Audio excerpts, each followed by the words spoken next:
Kuyup jangan жүрөктөр ыйман жолго үйрөткөн, акыйкатты сүйлөткөн пайгамбар Расулуллах.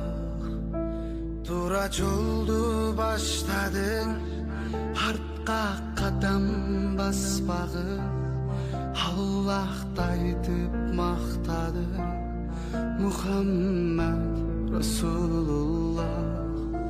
Аллаху Аллах, ömrüm sende Allah.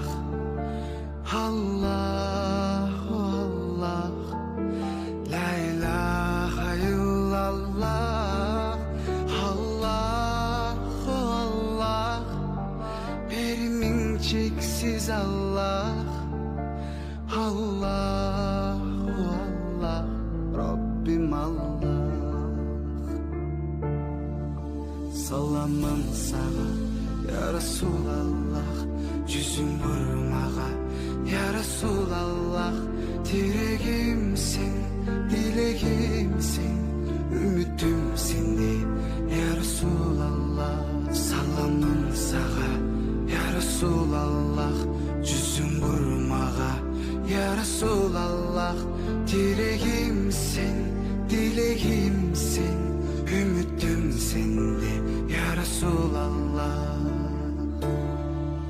Sen jönündө угам кеп, жалбарамын Кудайды, багыт изин көрсөткөн.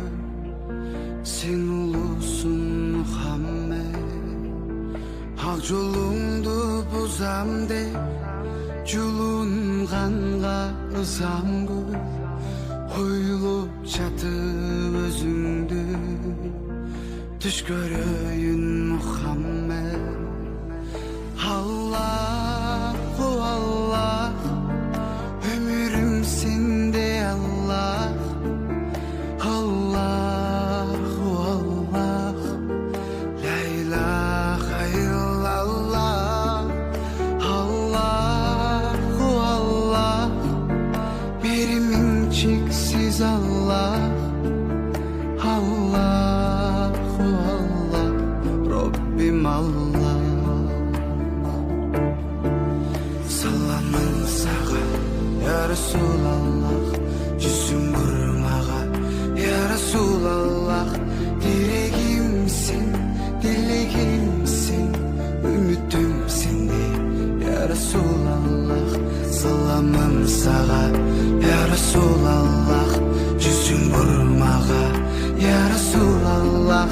Dileğimsin, dileğimsin, ümitimsin de ya Resulallah.